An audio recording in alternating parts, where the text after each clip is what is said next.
Hello guys, welcome back to my channel commerce in one hand. तो आज के इस वीडियो में हम लोग डिसोल्यूशन ऑफ पार्टनरशिप फॉर्म, जो कि अकाउंट्स का लास्ट चैप्टर है, उसको हम लोग कवर करने वाले हैं। तो इसमें हम लोग जानेंगे कि क्या क्या इसमें क्वेश्चंस आते हैं, साथ ही इसके प्रैक्टिकल पार्ट देखेंगे, थ्योरी पार्ट देखेंगे एग्जाम पॉइंट ऑफ व्यू से, जो कि बहुत ही इंपॉर्टेंट होगा। ठीक है, तो इस चैप्टर को हम लोग दो पार्ट में बांट देते हैं। एक है हम लोग का थ्योरी पार्ट और एक है हम लोग का प्रैक्टिकल पार्ट। एक है हम लोग का थ्योरी पार्ट, एक है हम लोग का प्रैक्टिकल पार्ट। तो थ्योरी पार्ट भी एग्जाम में क्वेश्चंस आता है। तो थ्योरी में क्वेश्चंस कैसे आते हैं? थ्योरी में क्वेश्चंस पूछता है आपको, दो क्वेश्चंस जनरली आते हैं 3 to 4 मार्क्स के। पहला क्या होता है? डिफरेंस बिटवीन, पहला क्वेश्चन क्या आता है? Difference between dissolution of partnership, dissolution of partnership and dissolution of firm, dissolution of firm. एक ये क्वेश्चन बनता है इससे, सबसे इंपॉर्टेंट। दूसरा इंपॉर्टेंट क्या होता है? Modes of dissolution of firm, modes of dissolution of firm, dissolution of firm. यही दो क्वेश्चन सबसे इंपॉर्टेंट है, जो कि पार्टनरशिप फॉर्म में डिसोल्यूशन में पक्का ही आता है। ठीक है, और प्रैक्टिकल पार्ट तो ठीक है, रियलाइजेशन अकाउंट सबसे इंपॉर्टेंट है। रियलाइजेशन अकाउंट बनाने आएगा, रियलाइजेशन अकाउंट बनाने के लिए आएगा, और जर्नल एंट्रीज आ सकते हैं, जर्नल एंट्रीज आ सकते हैं, जो कि रिलेशन से ही मिलते जुलते रहेंगे, जो कि आपका कवर हो जाएगा। ठीक है, तो आज के इस वीडियो में हम लोग थ्योरी पार्ट कवर कर लेते हैं। ठीक है, जानते हैं इसमें कि डिसोल्यूशन ऑफ पार्टनरशिप फॉर्म होता क्या है और इसमें कैसे कैसे क्वेश्चन इंपॉर्टेंट है। तो उसको स्टार्ट करते हैं। ठीक है, चलिए तो जान लेते हैं। अच्छा, डिसोल्यूशन ऑफ पार्टनरशिप फॉर्म, देखो यहाँ पे एक नया नाम दिया है, dissolution of partnership form. Dissolution का मतलब क्या होता है? डिसोल्यूशन का मतलब होता है डिसॉल्व करना। डिसॉल्व का मतलब क्या होता है? कि पूरी तरह से कंपनी क्या हो गया? खत्म हो गया, वैनिश्ड हो गया। इट मींस कंपनी के लायबिलिटीज बहुत ज्यादा बढ़ गए होंगे एज कंपैरिजन टू एसेट्स। ठीक है, तो उस हाथ में क्या करना पड़ता है? कंपनी को अपने एसेट्स को सोल्ड करके अपने लायबिलिटीज को पे ऑफ करना पड़ता है। डिसोल्यूशन का मतलब क्या होता है? कंपनी लिक्विडेट हो रहा है। ठीक है, कंपनी बंद हो रहा है। और पार्टनरशिप फॉर्म मतलब पार्टनरशिप फॉर्म को हम लोग बंद कर रहे हैं। ठीक है, तो यहां पे क्या कर रहे हैं? इस चैप्टर में हम लोग जानेंगे कि कैसे हम लोग अपने फॉर्म को डिसॉल्व करते हैं, अपने फॉर्म को लिक्विडेट करते हैं या फिर बंद करते हैं। क्लोजर ऑफ फॉर्म एक तरह से समझ सकते हैं। ठीक है, तो आइए इसको स्टार्ट करते हैं चैप्टर को। तो स्टार्ट करेंगे पहले हम लोग थ्योरी पार्ट से। थ्योरी में क्या आएगा? हाँ, थ्योरी में पहला टॉपिक है हम लोग का modes of dissolution of form. Modes of dissolution of form मतलब हम लोग जो डिसॉल्व कर रहे हैं, ठीक है, डिसॉल्व कर तो रहे हैं, पर यहाँ पे किस किस मोड्स में करते हैं, मतलब कब कब हम लोग उसको फॉर्म्स को डिसॉल्व कर सकते हैं, या किस परिस्थिति में आके हम अपने फॉर्म्स को डिसॉल्व कर सकते हैं। ठीक है, तो पहला क्या आता है? पहला क्या आता है हम लोग का? By mutual agreement, by mutual agreement. ठीक है, नेक्स्ट क्या आता है? By notice. क्या आता है? By notice. नेक्स्ट क्या होता है? तीसरा क्या आता है? Compulsory dissolution, compulsory dissolutions. ये सब मोड्स हैं।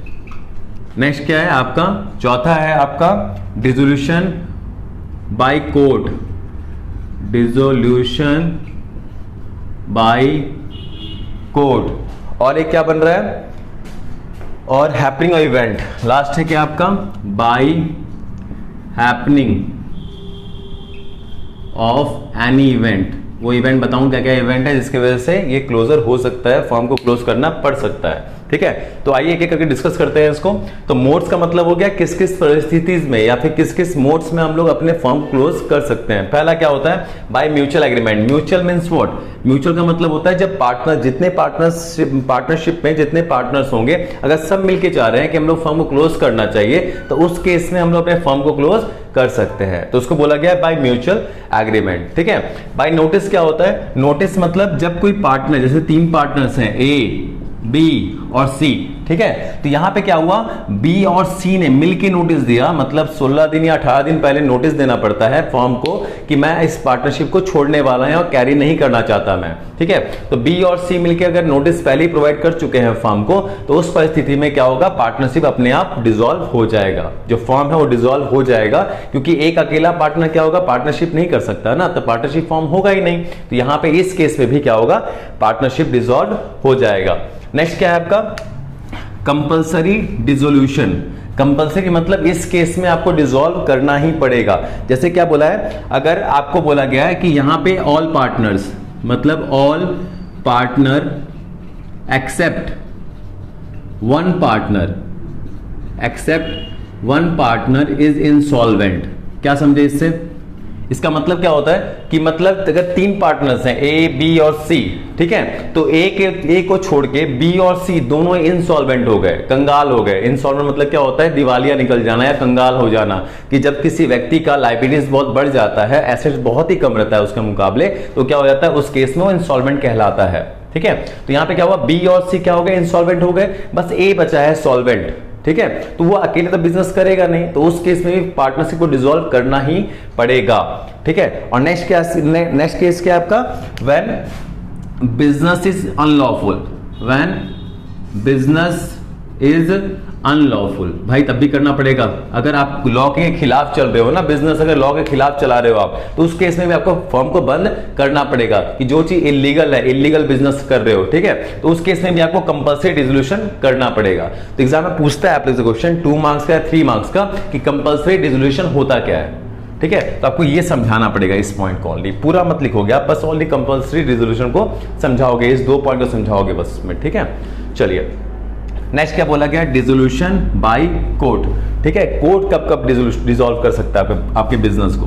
पहला क्या है, पहला है अनसाउंड माइंड। अगर एक पार्टनर, कोई पार्टनर क्या हो गया, अनसाउंड माइंड का हो गया, पागल हो गया, ठीक है, अनसाउंड माइंड का हो गया, मतलब जब वो पागल हो गया तो कोई भी डिसीजंस को ले सकता है, मतलब कहीं भी पागलपन में आके या फिर ऐसा दौड़ा पड़ रहा है उसको पागल का, उस सेंस में वो कोई डिसीजंस ले रहा है, तो वो पार्टनरशिप के लिए बहुत ही हार्मफुल होगा, ठीक है। और जो सोसाइटी है, जिस इकोनॉमिक ट्रांजेक्शन हम लोग का बिगड़ सकता है, ठीक है। इस केस में क्या होता है, कोर्ट अलाउ करता है कि मतलब आपको अपना फर्म बंद कर देना चाहिए, ठीक है। ये हो गया। नेक्स्ट क्या बोल रहा है इसमें आपका, गिल्टी ऑफ मिसकंडक्ट। नेक्स्ट दूसरा क्या है, गिल्टी ऑफ मिसकंडक्ट। इसका मतलब क्या होता है, अगर कोई पार्टनर है, ठीक है, वो ऐसा कुछ बिजनेस के अंदर कुछ ऐसा एक्टिविटी किया है जो कि अनलॉफुल था या फिर नहीं करना चाहिए था उसको, ठीक है, तो वो अगर गिल्टी कबूल करता है कोर्ट में जाके कि मैं ऐसा कुछ मतलब क्लेम किया, मतलब कोई भी काम ऐसा किया हूं जो कि सही नहीं है, तो उस केस में भी कोर्ट क्या ऑर्डर देता है कि आपको अपना फर्म बंद करना पड़ेगा, ठीक है। इट मींस मतलब कोई भी मिसकंडक्ट कोई पार्टनर किया होगा और वो मालूम चल गया होगा, तो उसमें क्या होगा, अगर वो पार्टनर एक्सेप्ट कर लिया कि मेरे कारण ये काम हुआ है, तो उस केस में भी पार्टनरशिप को बंद करना पड़ेगा। नेक्स्ट क्या बोल रहा है, नेक्स्ट अगर कोर्ट बोल रहा है जस्टिफाइड, अगर कोर्ट मानता है कि जस्टिफाइड है, आपको बंद कर देना चाहिए, मतलब कोर्ट किसी कारण बस, मतलब बार बार वार्निंग दे रहा है किसी चीज के लिए आपको कोर्ट, फिर भी आप वही काम किए जा रहे हो, दैट्स इट मींस कोर्ट क्या करेगा, जस्टिफाइड मानेगा और वो आपको पार्टनरशिप फर्म को बंद करा सकता है। लास्ट क्या है, कंटिन्यूअस लॉस। कंटिन्यूअस लॉस, अगर आपके फर्म में कंटिन्यूअस लॉस हो रहा है, 4 या 5 साल से कंटिन्यूअस लॉस चल रहा है, ठीक है, तो इस केस में क्या करना पड़ता है, फर्म को बंद करना पड़ जाता है, उसमें कोर्ट का ऑर्डर रहता है। क्यों ऑर्डर रहता है, देखो क्या होता है इसमें एक्चुअल में, अगर आपको ह्यूज लॉस हो रहा है, ठीक है, तो आप कहीं से लायबिलिटी लिए होगे, ठीक है, लायबिलिटी लिए हो आप, तो लायबिलिटी जिससे लिए हो आप तो चुका नहीं पा रहे हो, क्योंकि आपका क्या है एक्चुअल में लॉस में चल रहे हो, आप नहीं चुका पा रहे हो, तो कहां जाएगा, कोर्ट में जाएगा, क्लेम करेगा ना आपके ऊपर, केस करेगा आपके ऊपर, फिर केस में क्या निकलेगा, अगर पैसा है ही नहीं तो कौन आपसे क्या लेगा, ठीक है। तो पेंडिंग बहुत सारे केसेस कोर्ट के पास जाते हैं क्योंकि आप बिजनेस ठीक से कैरी नहीं कर पा रहे हो, ठीक है, इसलिए कोर्ट क्या करता है, आपके बिजनेस को बंद करने का ये देता है, सलाह देता है, ठीक है, तो उस टाइम में आपको बिजनेस को बंद करना पड़ जाएगा। तो ये सब सभी केसेस है जिसमें कोर्ट के द्वारा बिजनेस को बंद किया जा सकता है। लास्ट क्या है आपका, हैपनिंग ऑफ इवेंट। क्या बोल रहा है इसमें, मतलब किस किस इवेंट में, मतलब क्या क्या ऐसा होगा जिसके कारण आपको बंद करना पड़ सकता है फॉर्म। तो पहला क्या है, पहला क्या है, एक्सपायरी ऑफ टर्म, पहला क्या है, एक्सपायरी ऑफ टर्म, मतलब जब आपका टर्म एंड कंडीशन, जैसे कि हम लोग जब बिजनेस पार्टनरशिप स्टार्ट किए तो हम लोगों ने सोचा कि 5 साल का बिजनेस करेंगे या 6 साल का बिजनेस करेंगे। तो जब 5 साल ओवर हो गया तो आपको क्या करना पड़ेगा, पार्टनरशिप खुद ब खुद बंद करना पड़ेगा। ठीक है, ये बोल रहा है। नेक्स्ट क्या है, एक्सपायरी ऑफ वेंचर।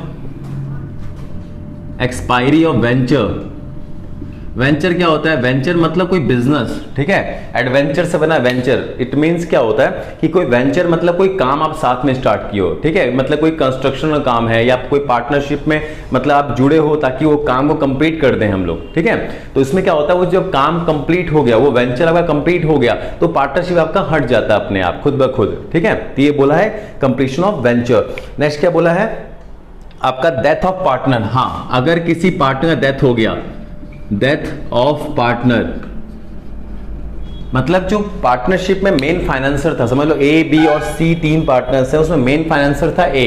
ठीक है, 2 बी और सी क्या था, वर्किंग पार्टनर्स थे एक तरह से। तो ए जो मेन फाइनेंसर था वही अगर मर गया तो उस केस में बंद किया जा सकता है। ठीक है, तो ये सब मैक्सिमम केसेस थे जहां पे हम पार्टनरशिप फर्म को डिसॉल्व कर सकते हैं। ठीक है, तो ये सब केसेस है हम लोग का। तो ये एग्जाम में हम लोग का आता है। आपको क्वेश्चंस कैसे पूछते हैं बता देता हूं मैं आपको पूछता है कि कंपल्सरी डिसोल्यूशन कैसे हो सकता है, एक क्वेश्चन। दूसरा क्या पूछ सकता है, डिसोल्यूशन ऑफ बाय कोर्ट कैसे होता है। तो आपको 3 से 4 पॉइंट लिखने पड़ेंगे कि कोर्ट किस किस टाइम में ऑर्डर देता है बंद करने के लिए। ठीक है, ये दोनों क्वेश्चन सबसे इंपॉर्टेंट है, तो इसको आप लोग एग्जाम पॉइंट ऑफ व्यू से पढ़ के जा सकते हो एग्जाम में। ठीक है, एक सबसे इंपॉर्टेंट क्वेश्चन ये था। अब नेक्स्ट इंपॉर्टेंट क्वेश्चन आपका क्या बनता है कि difference between dissolution of partnership and dissolution of firm. Dissolution of partnership और डिसोल्यूशन ऑफ फर्म में क्या अंतर है, ये दोनों वर्ड्स हमको यहां मिल जा रहे हैं, dissolution of partnership, dissolution of firm. ठीक है, बस इसको अलग कर दिया गया है और दोनों में डिफरेंस बताना पड़ेगा। चलिए देख लेते हैं, बहुत इजी है, हार्ड नहीं है। अच्छा देखिए, एक है हम लोग का डिसोल्यूशन ऑफ फर्म, एक है हम लोग का डिसोल्यूशन ऑफ फर्म, मतलब कंपनी को डिसॉल्व कर रहे हैं हम लोग। एक होता है dissolution of partnership, dissolution of partnership. चलिए मैं समझा देता हूं उसको, एक लाइन में समझा देता हूं, बाकी आप समझ जाओगे अच्छे से। देखो, डिसोल्यूशन ऑफ फर्म का मतलब क्या होता है, जब पूरा फर्म, ठीक है, पूरा फर्म के क्या होता है, पूरे फर्म्स का लायबिलिटी बहुत ही बढ़ जाता है और एसेट बहुत कम होता है उसके पास में, तो उस केस में हमको फर्म को बंद करना पड़ता है। ठीक है, अच्छा ये अगर फर्म है, ये अगर फर्म है तो ए बी और सी इसके अंदर है ना, फर्म अगर बंद हो रहा है तो इनडायरेक्टली पार्टनरशिप भी एंड हो जाएगा। समझ में आ रहा है। बट पार्टनरशिप का डिसोल्यूशन का मतलब क्या है कि जब ए बी और सी में कुछ भी चेंजेस आ रहा है, इट मींस रेशियो तो 3:2:1, अब क्या रेशियो हो गया 1:1:1। इट मींस पुराना पार्टनरशिप डिसॉल्व हो गया और नया पार्टनरशिप फॉर्म हुआ। ठीक है, मतलब पार्टनरशिप के एग्रीमेंट में कुछ भी चेंजेस आएगा, कुछ भी चेंज आएगा, उसको बोलते हैं हम लोग डिसोल्यूशन ऑफ पार्टनरशिप। समझे ये चीज। अगर पार्टनरशिप के डीड में एनी चेंज आएगा, इट मींस जो रिलेशन है ए बी और सी का, उसमें कोई भी चेंजेस आएगा ना, उसको हम लोग बोलते हैं dissolution of partnership. It means पुराना रिलेशन जो था वो चेंज होकर नया रिलेशन फॉर्म हो गया। बट फॉर्म में ऐसा नहीं होता है, फॉर्म में पूरा का पूरा फॉर्म ही डिसॉल्व हो रहा है। It means form he dissolve हो रहा है तो इनडायरेक्टली क्या होगा, ए बी और सी भी डिसॉल्व हो जाएंगे। ठीक है, तो फॉर्म जब डिसॉल्व होगा तो डिसोल्यूशन ऑफ पार्टनरशिप अपने आप हो जाएगा। बट जब पार्टनरशिप डिसॉल्व होता है तो जरूरी नहीं है कि फॉर्म डिसॉल्व होगा। ठीक है, तो यहां पे क्वेश्चन और पढ़ते हैं डिफरेंस क्या क्या होते हैं। नेक्स्ट, इसमें ये क्या होता है बता दिया ना मैं, डिसोल्यूशन ऑफ फॉर्म क्या होता है, फॉर्म का जब लायबिलिटी इंक्रीज होता है, जब फॉर्म के ऊपर लायबिलिटी बहुत बढ़ जाता है एसेट्स के मुकाबले, तो उस केस में फॉर्म को बंद करना पड़ता है। पर डिसोल्यूशन ऑफ पार्टनरशिप क्या होता है, मतलब change in partnership is called dissolution of partnership, या फिर changes in the agreement of partnership is called dissolution of partnership. ये कर सकते हैं हम लोग। डेफिनेशन पहले लिख देंगे, इसका डेफिनेशन क्या है, इसका डेफिनेशन क्या है। तो पहला पॉइंट तो ये बन गया। दूसरा पॉइंट क्या हो रहा है आपका, बिजनेस कम्स टू एंड। इसमें क्या होता है, बिजनेस एंड हो जाएगा, बिजनेस कम्स टू एंड। जब फॉर्म ही बंद हो रहा है तो बिजनेस तो चलेगा ही नहीं ना, मतलब कोई भी ट्रांजैक्शन तो टेक प्लेस होगा ही नहीं आपका। बट पार्टनरशिप में चेंजेस आ रहा है, मतलब ए बी और सी का रिलेशन में चेंजेस आ रहा है, उससे क्या फर्क पड़ता है, बिजनेस कंटिन्यू रहेगा। ठीक है, बिजनेस क्या रहेगा, कंटिन्यू रहेगा। समझ रहे हो ये बात को। ठीक है। नेक्स्ट क्या बोल रहा है, बुक्स आर क्लोज्ड। नेक्स्ट क्या है, इसमें क्या होता है, बुक्स क्लोज हो जाते हैं। बुक्स मतलब अकाउंटिंग के बुक्स, ठीक है, journal, ledger, trial balance and trading account, PL account, balance sheet, ये सब क्या होते हैं, क्लोज हो जाते हैं। किस केस में, जब डिसोल्यूशन ऑफ फर्म होता है तो बुक्स आर क्लोज्ड, ठीक है। पर यहां पे क्लोज नहीं होता है क्योंकि यहां पार्टनरशिप में चेंजेस आ रहा है। जैसे कि चेंजेस कब कब आता है बता देता हूं मैं आपको, जब कोई एडमिट होता है तब भी चेंज आता है, नेक्स्ट कोई रिटायर होता है तब भी चेंज आता है, जब कोई डेथ होता है तब भी चेंज आता है। समझ सकते हो इस चीज को। जैसे कि एडमिशन में क्या होता है, दो पार्टनर थे पहले, ए एंड बी, जब तीसरा पार्टनर एडमिट हुआ, सी आया, तो चेंजेस आया ना, पुराना पार्टनरशिप खत्म होकर नया पार्टनरशिप फॉर्म हुआ, तो उस केस में हम लोग क्या बोल सकते हैं, डिसोल्यूशन ऑफ पार्टनरशिप हो रहा है। रिटायरमेंट में क्या होता है, कोई तीन पार्टनर है तो उसमें एक रिटायर हो गया, तो पहले कुछ और रिलेशन था ए बी और सी का, अब रिलेशन कुछ और है, चेंजेस आया, तो वहां भी क्या होता है, डिसोल्यूशन ऑफ पार्टनरशिप होता है। तो एडमिशन, रिटायरमेंट और डेथ में बुक्स अकाउंट क्लोज होते हैं क्या, नहीं ना। इसमें क्या होता है, नया बुक्स फॉर्म होता है, नए रिवैल्यूएशन अकाउंट बनते हैं, पार्टनर कैपिटल अकाउंट बनते हैं, ठीक है, बैलेंस शीट बनता है, इस टाइप से। तो यहाँ बुक्स क्लोज हो जाते हैं, इधर यहाँ पे नहीं होते हैं। नेक्स्ट यहाँ पे एसेट्स और लाइबिलिटीज, हम लोग एसेट्स और लाइबिलिटीज को क्या करते हैं, रियलाइज करते हैं। रियलाइज का मतलब क्या होता है, सोल्ड करना। इट मींस हम लोग जब फर्म क्लोज होता है तो हम लोग एसेट्स को सोल्ड करते हैं और लायबिलिटी को पे ऑफ करते हैं, ठीक है। मतलब जितने भी एसेट्स आपके पास हैं उसको बेच के हम लोग लायबिलिटी को पे ऑफ करने का ट्राई करते हैं, किसमें, फर्म जब क्लोज होता है तब। बट इन अ पार्टनरशिप जब कोई एडमिट होता है, रिटायरमेंट होता है या किसी का डेथ होता है, तो उस केस में हम रीवैल्यूएशन करते हैं। क्या करते हैं, रीवैल्यूएशन।